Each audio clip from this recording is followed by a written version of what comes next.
여러분 자신의 혹시 죽음에 대해서 생각해 보신 적이 있으신가요? 진지하게. 사람들은 자신의 죽음에 대해서 잘 생각하려 하지 않습니다. 왜 그럴까? 그냥 생각해 보면 생각하면 너무 두렵기도 하고 무섭기도 하고 슬프기도 하고 아프기도 하고 고통스럽기 때문에 아마 그렇지 않을까 생각이 듭니다. 왜 갑자기 이 날씨 맑고 좋은 주일 아침에 주일 오후죠? 주일 오후에 이런 우울한 주제를 가지고 질문을 하는가라고 생각하실지도 모르겠습니다. 장례 예배도 아니고 주일 예배인데 말이죠. 왜냐하면 어떤 누구도 이 땅에 사는 사람들은 죽음을 피할 수 없기 때문입니다. 불로장생을 꿈꾸면서 불로초를 찾아 헤매던 우리 중국의 진시 황제 또한 죽음을 피하지 못했습니다. 진시황뿐일까요? 아닙니다. 이 땅에 사는 모든 인간은 절대로 죽음을 피할 수 없습니다. 불로초를 구할 수 없어요. 이 땅에 한 번 태어난 인간은 반드시 죽음을 맛보게 되어 있습니다. 한 번쯤은 반드시 죽음의 문을 통과해야만 합니다. 그래서 오늘 히브리서 기자도 이렇게 이야기합니다. 9장 27절. 한 번 죽는 것은 사람에게 정해진 것이요. 또한 이 죽음은 누구에게나 예고 없이 찾아옵니다. 어떤 누구도 정상적인 경우 자신의 죽음을 정하거나 예측할 수 없습니다. 그러므로 우리는 그 예측할 수 없는 시간이 나에게 찾아오기 전에 이 자신의 이 죽음에 대해 반드시 적어도 한 번쯤은 진지하게 생각해 보아야 합니다. 그리고 희망하기는 그 시간이 오늘 이 시간이 되기를 소망합니다. 오늘 성경은 그것이 지혜로운 것이다 라고 그렇게 우리에게 말씀해 주고 있습니다. 그래서 오늘 전도서 7장 4절에 이렇게 말씀하고 있죠. 지혜자의 마음은 초상집에 있으되 우매한 자의 마음은 혼인집에 있느니라. 그리고 2절에도 이렇게 말씀하고 있습니다. 초상집에 가는 것이 잔치집에 가는 것보다 나으니.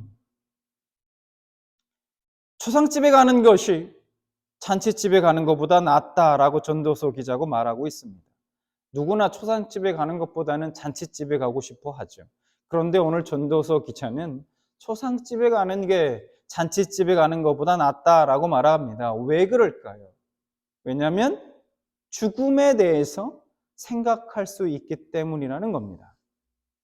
그러면 전도서 기자가 말하고 싶은 죽음에 대한 그 묵상이 우리에게 어떤 유익을 가져다 주길래 이렇게 말씀하고 있는 걸까요? 이렇게 이야기하고 있는 걸까요? 자, 오늘 말씀을 통해서 그것을 찾아보기를 원합니다. 전도서의 저자는 우리가 잘 알고 있듯이 솔로몬입니다. 솔로몬. 자, 그래서 오늘 전도서 1장 1절을 보면 이렇게 말씀하죠. 다윗의 아들 예루살렘의 왕, 전도자의 말씀이라. 다윗의 아들 예루살렘의 왕. 이 솔로몬이 기록한 이 전도서에는 이렇게 시작하고 있습니다. 2절, 1장 2절. 전도자가 이르되 헛되고 헛되며 헛되고 헛되니 모든 것이 헛되도다.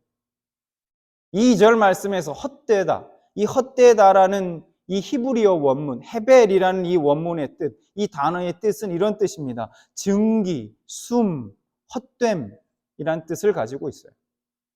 그러니까 지금 전도서 기자는 우리의 인생을 어떻게 이야기하고 있냐? 우리의 인생이 금방 보였다 사라지는 증기와 같다는 겁니다. 추운 겨울날, 여러분 화구 한번 해보시면 입김이 이렇게 보이지 않습니까? 보이지 않습니까? 그러면 그 증기를 잡을 수 있나요?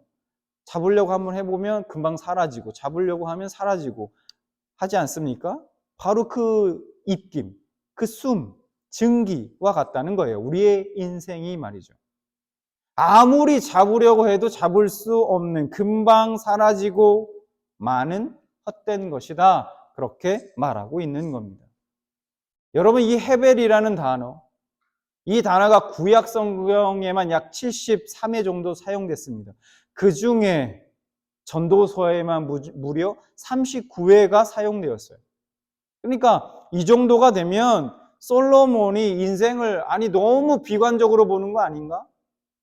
너무 인생이 허무하다, 그렇게 허무주의를 조장하고 있는 건 아닌가? 라는 생각이 들 정도라는 겁니다. 여러분, 솔로몬은요, 세상에서 사람이 원하는 것을 대부분 다 가져봤고 또 누려봤던 사람입니다. 그래서 열왕기상 10장 23절에 이렇게 말씀하고 있어요. 솔로몬 왕의 재산과 지혜가 세상의 그 어느 왕보다 큰지라. 그리고 한 절 더 볼까요? 열왕기상 11장 3절에 이런 말씀도 있습니다. 왕은 후궁이 700명이요 첩이 300명이라 그의 여인들이 왕의 마음을 돌아서게 하였더라. 후궁이 700, 첩이 300명이다 이렇게 말씀하고 있어요. 그런 그가 오늘 모든 것이 헛되다 이렇게 말하고 있습니다. 우리는 이런 솔로몬의 고백을 들으면서 이런 생각을 할 수 있어요. 솔로몬은 세상에서 누려볼 거 다 누려봤으니까 그런 얘기 할 수 있지 않습니까? 아쉬운 게 없으니까. 여러분, 과연 그럴까요? 솔로몬이 이 시대를 살고 있는 우리에게 진짜 하고 싶은 이야기가 무엇일까요?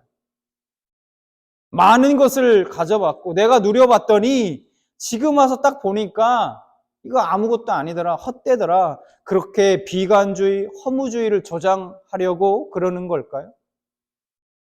아니면 인생은 결국 헛된 거니까 다 내가 해봤더니 누려봤더니 그 아무것도 아니더라, 헛되더라, 그러니까 지금 너의 인생, 너에게 지금 생명이 있는 동안 너의 인생을 마음껏 즐겨,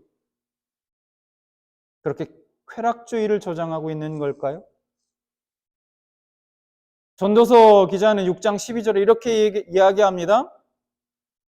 헛된 생명의 모든 날을 그림자같이 보내는 일평생에, 이렇게 말씀하고 있어요. 헛된 생명의 모든 날을 그림자같이 보내는 일평생.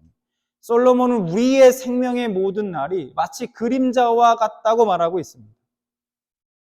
곰곰이 생각해 보니까 맞아요. 우리에게 인생이라는 것이 여러분 처음부터 끝이 보이는 시작 아니었습니까? 이 땅에 태어날 때부터 끝은 정해져 있었어요. 이 땅에 우리가 어머니의 태에서부터 나고 응애하고 나는 순간부터 우리의 끝은 정해져 있지 않습니까? 끝이 보이는 시작이었다는 거예요. 그런데 우리는 그 끝이 언제 우리에게 찾아올지, 다가올지 알 수 없습니다. 때문에 인생은 금방 사라지는 그림자와 같고 그 인생은 며칠 혹은 하루 혹은 한 시간밖에 지속되지 않을 수 있는 허무한 것이다 라고 지금 말하고 있는 겁니다. 시편 89편 47절에 시편 기자도 이렇게 고백합니다. 나의 때가 얼마나 짧은지 기억하소서. 주께서 모든 사람을 어찌 그리 허무하게 창조하셨는지. 여러분, 우리 인간이 가지고 있는 가장 치명적인 한계가 무엇입니까? 바로 돈이 많은 부자도, 아무리 큰 권력을 가진 자도, 아무리 큰 힘을 가진 자도, 어떤 누구도 인간이라면 스스로의 힘으로 죽음을 피할 수 없다는 거예요. 그게 한계죠. 이것이 모든 인간이 가진 한계일 겁니다. 시편 89편 48절에도 이렇게 말합니다. 죽지 않고 영원히 살 자가 어디 있으며 무덤에 들어가지 않을 자가 어디 있습니까? 인간이 하나님 앞에 겸손해야 하는 이유에 대해서는 우리가 많은 이유를 얘기할 수 있을 거예요. 그 중에 오늘 말씀을 근거해서 우리가 생각해 본다면 인간이 하나님 앞에 겸손해야 하는 이유는 인간은 스스로의 힘으로 자신의 생명을 하루, 한 시간도 연장할 수 없다는 사실입니다. 아무리 과학이 발달하고 인간의 지혜와 지식으로 문명을 발전시켜 나간다 해도 죽음의 문제만큼은 해결할 수 없습니다. 우리는 사실 내일 나에게 어떤 일이 벌어질지 알 수 없어요. 아니, 1시간 후에 나에게 어떤 일이 벌어질지 우리는 알 수 없습니다. 그 전에 내일이 나에게 과연 올지 안 올지조차 우리는 알 수 없습니다. 누가 자신의 내일은 반드시 올 거야 그렇게 확언할 수 있을까요? 그런데 우리는 살면서 내일이 당연히 나에게 오겠지. 아니, 그것조차 생각하지 않고 살아가죠. 나에게 당연하게 주어지는 것으로 생각하고 오늘을 살아가고 있다는 거예요. 여러분, 그런데 그거 아십니까? 지금 무덤 속에서 잠자고 계신 분들도 살아생전 대부분 다 그렇게 생각하고 살았을 겁니다. 오늘 본문 2절에 얘기하는 잔치집 같은 그 나의 오늘이 내일도 여전히 계속될 것이라 그렇게 생각한다는 거죠. 당연히 내일이 오겠지. 그러나 정말 과연 그럴까? 나에게 주어지는 내일은 여러분 내 것이 아닙니다. 하나님의 것이에요. 하나님이 나에게 허락해 주셔야만 주어지는 것이란 말입니다. 우리가 만약 이것을 분명하게 깨닫고 산다면 어떤 유익이 있을까요? 오늘 나에게 주어진 하루를 어떻게 살아야 하는지 답이 나옵니다. 먼저 사랑하는 사람들을 최선을 다해서 사랑하지 않겠습니까? 나의 형제 자매의 허물, 작은 그 허물들을 용서하고 용납해야 하지 않겠습니까? 오늘 드리고 있는 이 예배가 마지막 예배가 될 수 있으니 하나님 앞에 정성을 다해서 내가 힘을 다해서 최선을 다해서 하나님께 이 예배, 이 시간을 소중히 여기고 예배하지 않겠습니까? 나에게 주어진 오늘 이 지금 이 순간의 삶을 하나님께 더 감사하고 더 사랑하고 더 최선을 다해 살아갈 것입니다. 앞서 살펴봤던 6장 12절의 말씀을 다시 보겠습니다. 헛된 생명의 모든 날을 그림자같이 보내는 일평생 사람에게 무엇이 낙인지를 누가 알며 그 위에 해 아래에 무슨 일이 있을 것을 누가 능히 그에게 고하리요. 일평생에 사람에게 무엇이 낙인지를 누가 알며 솔로몬은 우리에게 6장 12절의 말씀을 통해서요 2가지 질문을 우리에게 던져주고 있어요. 첫 번째 질문은 이런 질문입니다. 일평생에 사람에게 무엇이 낙인지를 누가 알까? 라는 거예요. 그러니까 한 사람의 인생에 있어서 그 사람에게 가장 좋고 가장 유익한 삶이란 무엇인지 그걸 누가 알 수 있느냐라는 것입니다. 이에 대한 답을 솔로몬은 전도서의 마지막 구절인 12장 13절에서 결론처럼 우리에게 말씀해 주고 있어요. 자, 13절 볼까요? 12장 13절. 이 일의 결국을 다 들었으니 하나님을 경외하고 그의 명령들을 지킬지어다. 이것이 모든 사람의 본분이니라. 이 13절 말씀의 본분이라는 이 단어의 원뜻은 이런 뜻입니다. 모두, 전체, 완전함이란 뜻이에요. 어떤 것의 전체 또는 뒤에 오는 단어가 복수일 경우에는 모든이라고 번역되기도 합니다. 그러니까 사람의 삶의 모든 것은 바로 하나님을 경외하고 하나님의 계명을 지키는 것이다. 하나님의 말씀을 따르고 그 순종하는 것이다. 이것이 사람의 전부이다라는 것입니다. 이 땅에 그 어떤 것도 하나님을 경외하고 그 계명을 지키는 것보다 앞설 수 없고 중요할 수 없다는 겁니다. 전도서 기자는요, 결코 비관주의나 허무주의, 그 쾌락주의를 조장하고 있는 것이 아닙니다. 이 말씀은 그가 죽음을 앞둔 그 황혼역에 이 시대를 살아가고 있는 저와 여러분에게 외치는 그의 마지막 절절한 고백인 것입니다. 사람의 삶의 전부는 무엇입니까? 삶의 낙은 무엇입니까? 삶의 가장 좋은 유익한 것이 무엇입니까? 바로 하나님을 경외하고 하나님의 말씀을 따라 사는 것, 그분의 계명을 지키는 것이다. 그렇게 솔로몬은 자신의 황혼역에 우리에게 말씀해주고 있는 것입니다. 이것이 또한 모든 인간들에게 주어진 삶의 낙이자 본분이자 전부라는 것입니다. 기억하시기 바랍니다. 두 번째 질문은 이런 겁니다. 사람이 죽은 후에 해 아래에 무슨 일이 일어날지 누가 말해줄 수 있을까? 즉 사람이 죽은 후 어떤 일이 있을 것인가? 라는 겁니다. 그래서 12절 하반절에 이렇게 얘기하죠. 그 후에 해 아래에서 무슨 일이 있을 것을 누가 능히 그에게 고하리요? 이에 대한 답은 전도서 11장 9절 그리고 마지막 절인 12장 14절에서 우리에게 말씀해 주고 있습니다. 볼까요? 11장 9절. 청년이여 내 어린 때를 즐거워하며 내 청년의 날들을 마음에 기뻐하며 마음에 원하는 길들과 내 눈에 보는 대로 행하라. 그러나 하나님이 이 모든 일로 말미암아 너를 심판하실 줄 알라.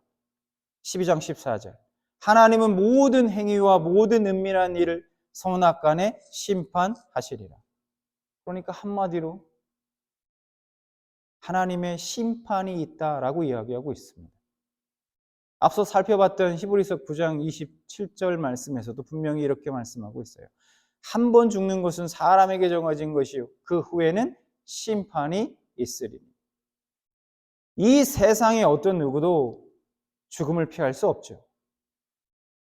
한 번은 죽음의 문을 반드시 통과해야 합니다. 그런데 그 죽음이 끝이 아니라 하나님의 심판이 기다리고 있을 것이다 라고 말씀하고 있습니다.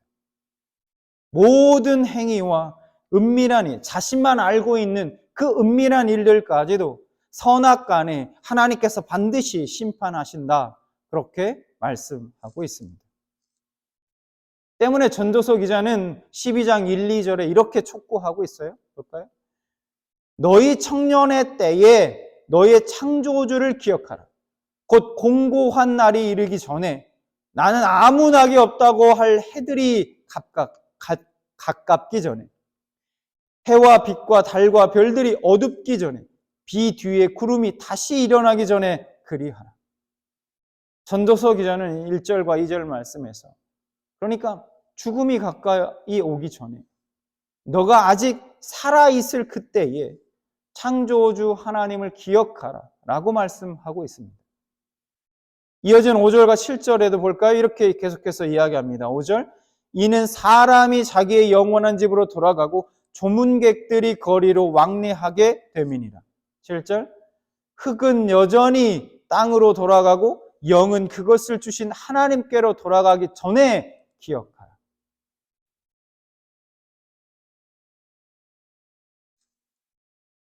조문객들이 거리에 왕래하기 될 때, 그 전에 나의 몸이 흙으로 돌아가기 전에 나의 영혼은 하나님께로 돌아가기 전에 그때 하나님을 기억하라. 그렇게 오늘 전도서 기자는 우리에게 말하고 있습니다. 이것이 지금 전도서 기자가 말하고 싶은 오늘을 살아가고 있는 우리가 초상집에서 반드시 깨달았으면 하는 교훈이자 지혜인 것입니다. 솔로몬이 지금 우리에게 이렇게 말하고 있는 겁니다. 얘야, 잔치집보다 초상집에 가봐라. 그리고 깨달아라. 거기에서 지혜를 얻어라. 우리의 삶이, 우리의 생명이 결코 영원하지 않다는 것을 기억해라. 언젠가는 우리 모두 죽음의 문을 통과하게 된단다. 그러나 그것이 끝이 아니라 하나님이 심판이 기다리고 있을 거야. 그러니 하나님을 경외하고 그 말씀을 지켜라. 그것이 사람의 본분이자 모든 것임을 꼭 기억해라. 다시 한번 말한다. 청년의 때, 아직 네가 강건할 때, 아직 생명이 내게 있을 때에 조문객들이 너의 집 앞을 왕래하기 전에 다시 네가 흙으로 돌아가기 전에 창조주 하나님을 기억해라. 솔로몬이 지금 그의 인생의 끝자락에서 절절하게 우리에게 외치고 있는 겁니다. 여러분, 다시 한번 말씀드리지만 모든 인간은 절대로 불로초를 구할 수 없습니다. 불로초는 없으니까요. 이 땅에 태어난 인간은 반드시 죽음을 맛보게 되어 있습니다. 죽음의 문을 통과해야만 하죠.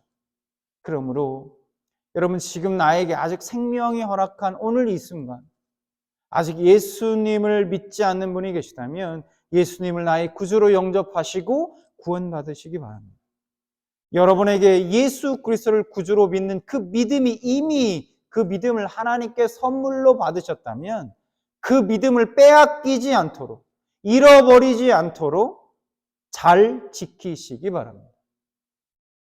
정말로 이 은혜가 여러분에게 있기를 소망합니다. 오늘의 이 말씀이 여러분들의 마음판에 새겨지고 또 싹이 나서 아름답게 열매 맺기를 진심으로 소망합니다.